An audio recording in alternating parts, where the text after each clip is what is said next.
미가서 3장 1절에서 12절입니다. 3장 1절에서 12절 읽습니다. 내가 또 이르노니 야곱의 우두머리들과 이스라엘 족속의 통치자들아 들으라. 정의를 아는 것이 너희의 본분이 아니냐. 너희가 선을 미워하고 악을 기뻐하여 내 백성의 가죽을 벗기고 그 뼈에서 살을 뜯어 그들의 살을 먹으며 그 가죽을 벗기며 그 뼈를 꺾어 다지기를 냄비와 솥 가운데에 담을 고기처럼 하는도다. 그때에 그들이 여호와께 부르짖을지라도 응답하지 아니하시고 그들의 행위가 악했던 만큼 그들 앞에 얼굴을 가리시리라.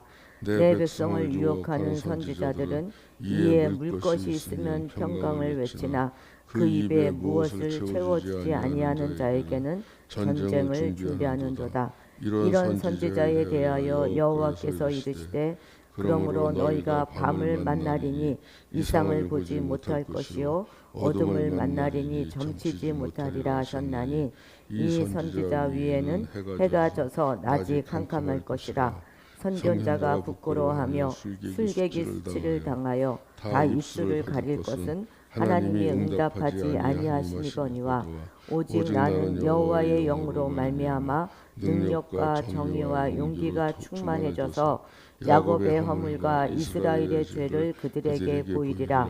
야곱 족속의 우두머리들과 이스라엘 족속의 통치자들 곧 정의를 미워하고 정직한 것을 굽게 하는 자들아 원하노니 이 말을 들을지어다. 시온을 피로 예루살렘을 죄악으로 건축하는도다. 그들의 우두머리들은 뇌물을 위하여 재판하며 그들의 제사장은 삭슬 위하여 교훈하며 그들의 선지자는 돈을 위하여 점을 치면서도 여호와를 의뢰하여 이르기를 여호와께서 우리 중에 계시지 아니하냐. 재앙이 우리에게 임하지 아니하리라 하는도다. 이러므로 너희로 말미암아 시온은 갈아엎은 밭이 되고 예루살렘은 무더기가 되고 성전에 사는 숲의 높은 곳이 되리라. 아멘. 예. 말씀드렸던 것처럼 화면이 되게 이상하네요. 좀. 미가서는 세 편의 단편 예언집 형식으로 구성되어 있었는데 1장과 2장, 그러니까 어제 2장까지 해서 첫 번째 예언이 이제 끝났습니다. 각각의 예언은 먼저는 전반부에는 이렇게 심판이 있고 그리고 나서 이제 그렇게 심판을 경고하고 예언한 후에 후반부에서는 회복을 예언하는 형식으로 되어 있습니다. 이제 오늘은 두 번째 예언이 시작되는 계시 부분인데요. 시작 부분이니까 당연 심판을 경고하는 부분이겠죠. 특히 정치 이런 종교 지도자들의 악행을 지적하고 예루살렘에 대한 심판과 멸망에 대한 경고를 다루고 있습니다. 먼저 1절 같이 읽겠습니다.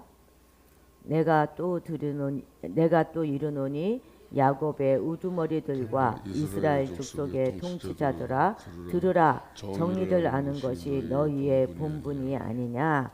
그러니까 지도자들에게 요구된 제일의 덕목은 정의라는 것입니다.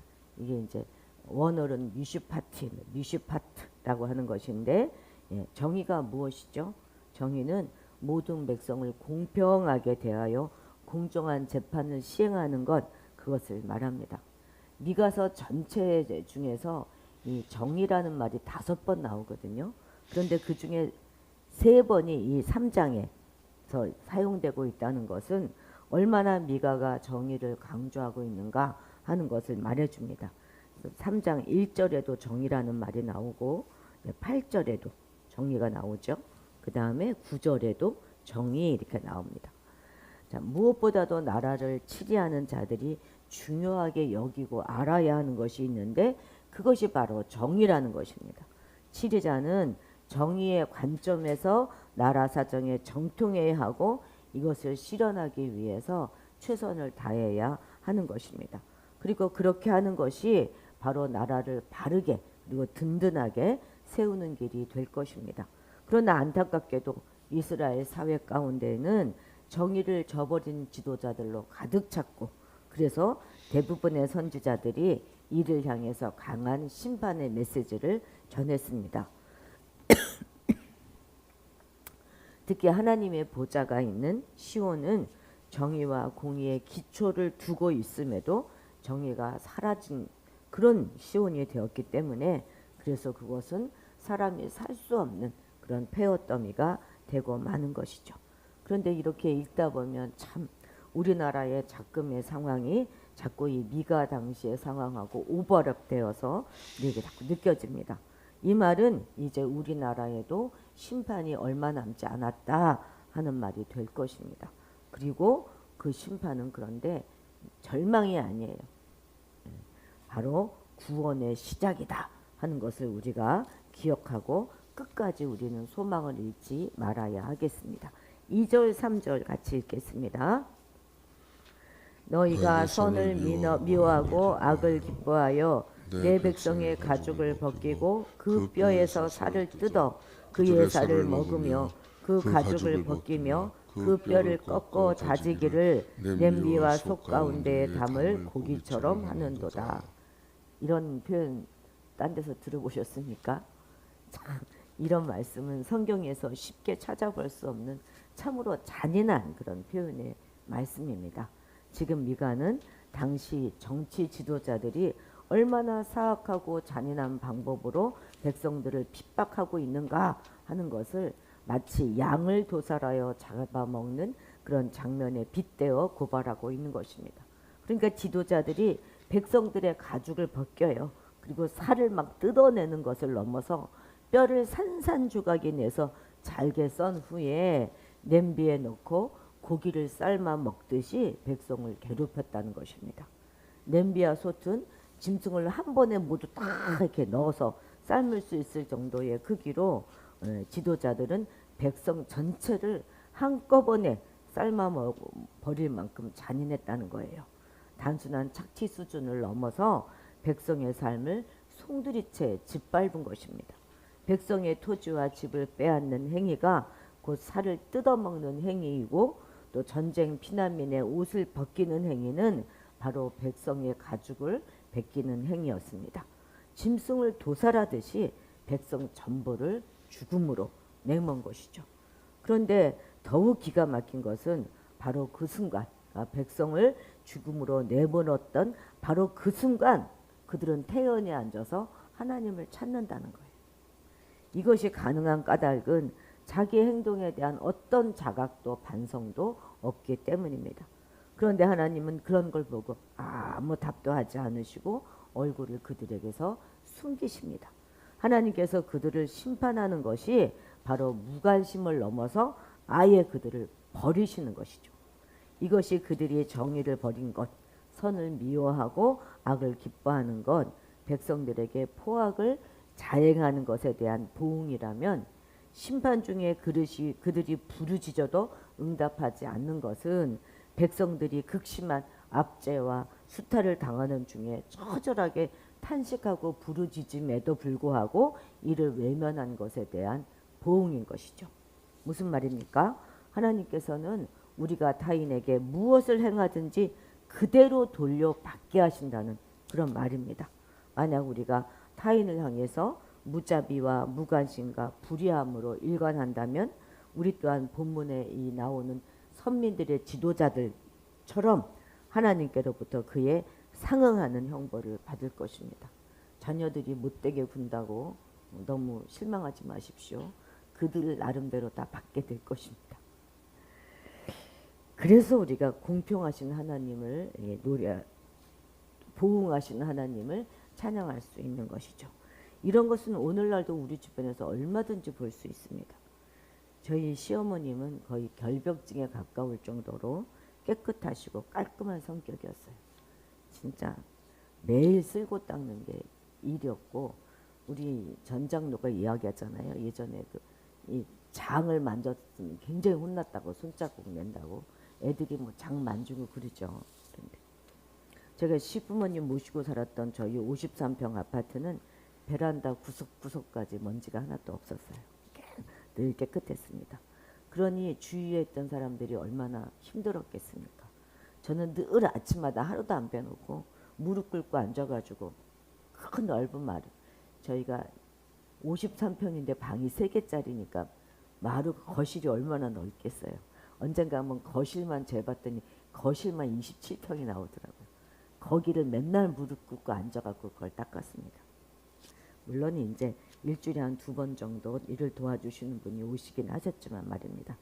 그런데 요양원으로 옮기시기 전 한 10여 년 이상을 정말 아무것도 정리정돈이 안 된 집에서 사셔야만 했어요.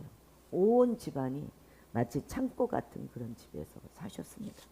그곳에서 그냥 하루하루를 사시는 것만이, 그것만으로도 저희 어머님에게는 굉장한 고통이셨을 거예요.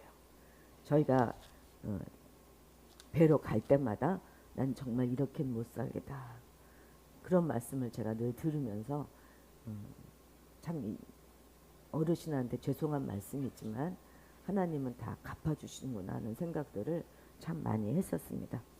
여러분, 절대 누군가에게 못되게 하거나 과하게 하지 마십시오. 다 돌려받습니다. 그런데 반대로 선을 베풀고 친전을 베풀고 인정을 베푼 것 역시 다 돌려받습니다. 누구에게도 마찬가지예요. 식구에게도, 배우자에게도, 자녀에게도 다 따뜻하게 대하십시오. 다 돌려받습니다. 젊어서는 모르죠.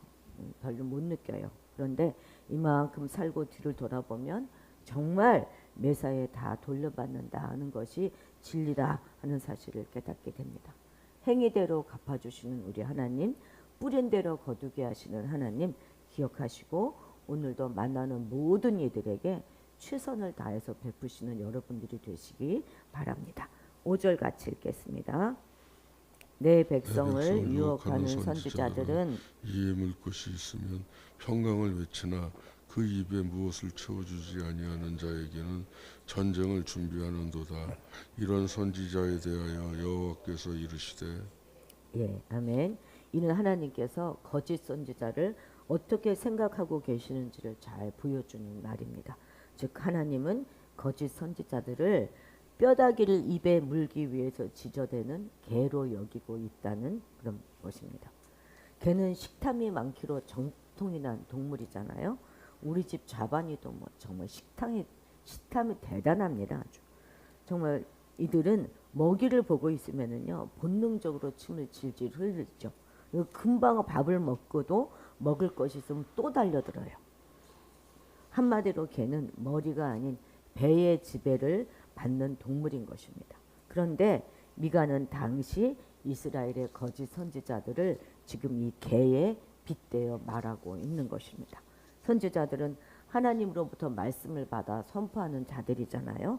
그런데 미가 선지자, 그 시대에 미가 시대의 선지자들 중에는 자기 배의 욕구를 채우기 위하여 하나님의 말씀이 아닌 자기 말을 전했던 자들이 있었다는 것입니다.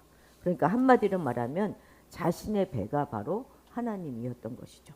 그래서 자기 배의 지시, 곧 탐심을 따라서 메시지를 결정하고 전한 것입니다. 그런데 이런 사람들이 뭐 미가 당시에만 있었겠습니까? 그렇지 않죠. 이런 사람들은 역대 내내 있어왔고, 그리고 오늘날 우리 주변에도 얼마든지 찾을 수 있습니다. 마치 번영과 부가 바른 신앙에서 비롯된 하나님의 축복인 것처럼 말하고, 가난과 질병은 잘못된 신앙에서 비롯된 하나님의 저주인 것처럼 말하면서 돈 많은 자의 열렬한 지지와 헌금을 유도하잖아요. 우리는 이처럼 자기 배를 위하여 지저대는 개처럼 자기 배를 위하여 배의 지시를 받고 메시지 내용을 결정하는, 그래서 또 그런 말씀만 전하는 그런 거짓 선지자들을 잘 분별하여서 그들에게 속지 말아야 하겠습니다. 자, 8절 같이 읽겠습니다. 오직 나는 여호와의 영으로 말미암아 능력과 정의와 용기로 충만해져서 야곱의 허물과 이스라엘의 죄를 그들에게 보이리라. 앞에 5절부터 7절 거기 사이에서는 종교 지도자들의 거짓된 행실과 악행에 대해 다루고 있습니다.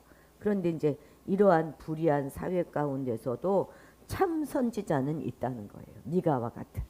그는 여호와의 영이 함께 하심으로 능력과 정의와 용기로 가득 차 있습니다. 이러한 모습은 거짓 선지자와 아주 극명한 대조를 이루고 있죠. 미가는 여호와의 영과 함께합니다. 선포의 내용도 확연하게 다르죠. 평화를 외치던 거짓 선지자들과는 달리 미가는 가감없이 야곱의 허물과 이스라엘의 죄를 선포합니다. 왜냐하면 하나님께서 이 땅을 심판하시는 이유가 바로 거기에 있기 때문입니다. 여러분, 하나님의 말씀을 선포하는 일은 그리 쉬운 일이 아닙니다.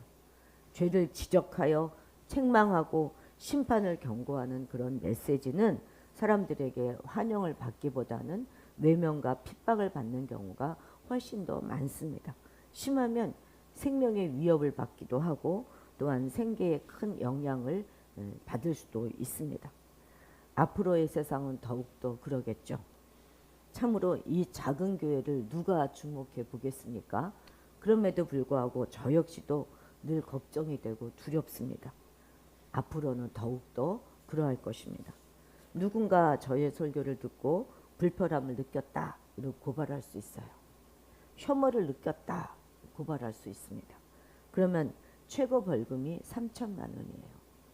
그리고 그렇게 고발을 당하면 다른 모든 경우에는 고발한 사람 측에서 증거를 모아가지고 재판을 하지 않습니까? 모든 그런 뭐 남편의 불륜 이런 것도 다 우리가 증거를 수집해서 갖다 주잖아요. 근데 이 경우는 달라요. 고발 당한 측에서 자신이 혐오 발언을 하지 않았다 하는 것을 증명해 내야 하는 것입니다. 얼마나 이것이 골치 아프겠습니까? 그리고 그것이 한 사람이 아니잖아요. 여러 사람이 다 나는 우리 설교하는 사람은 여러 사람을 상대로 설교를 하니까 여러 사람이 다 재판을 청구할 수가 있는 것입니다. 그러면 그걸 다 상대해서 제가 그걸 다 해야 돼요. 재판 비용은 얼마나 나올 것이며 얼마나 많은 시간을 거기다가 내가 할애를 해야 될까요? 자, 유튜브 방송을 보고 이 사람 저 사람 고발하면 각각 다 제가 대응해야 하는 것입니다. 그런데도 불구하고 복음은 진리는 모든 거 다 뭉뚱거려서 좋은 것은 좋은 것이다 이렇게 말할 수 없는 거예요. 진리는 분별해 내는 게 진리입니다. 가려내는 거 그것이 진리입니다. 그래서 하나님의 말씀을 전하기 위해서는 반드시 성령을 여호와의 영을 덧입어야 되고 능력과 정의와 용기로 충만해져야 하는 것입니다. 그래야 사도행전의 역사가 일어나는 것이죠. 여러분들은 저를 위해서 많이 기도해 주셔야 하겠습니다. 그리고 우리들 모두는 하나님의 말씀을 증거하는 일, 증거하는 삶을 최우선시해야 합니다. 그것은 우리의 목숨을 다 바쳐도 결코 아깝지 않은 축복된 사명이고 부득불 우리가 해야 하는 일입니다. 우리는 항상 성령 충만을 구해야 하겠습니다. 그리고 그 성령으로 말미암는 능력과 정의와 용기를 덧입기를 날마다 간구합시다. 그래서 그리스도께서 우리에게 맡기신 은혜롭고 축복되며 영광스러운 직임을 충성되게 잘 감당하는 사명자의 삶을 한결같이 살아가는 저와 여러분들이 되시기를 바랍니다. 기도하시겠습니다. 하나님, 미가 시대와 비교해 볼 때 전혀 그보다 덜하지 않는 죄악된 세상을 오늘 우리가 살아가고 있습니다. 사방을 둘러보면 정말 비천하고 악한 사람들이 얼마나 교묘하게 성도를 억압하고 있는지 모릅니다. 우리에게 능력과 정의와 용기로 충만하게 하셔서 진리가 아닌 것을 분별해 내게 하시고 죄를 보고 죄라 말하기를 두려워하지 않게 도와주옵소서. 무엇이 정의인지 무엇이 하나님의 뜻인지 잘 분별할 수 있도록 도와주옵소서. 주께서 저희들에게 맡겨주신 직임과 사명을 끝날까지 잘 감당하게 하시고 어느 한순간도 비굴해지지 않도록 우리를 붙잡아 주옵소서. 감사드리며 예수님의 이름으로 기도드렸습니다. 아멘.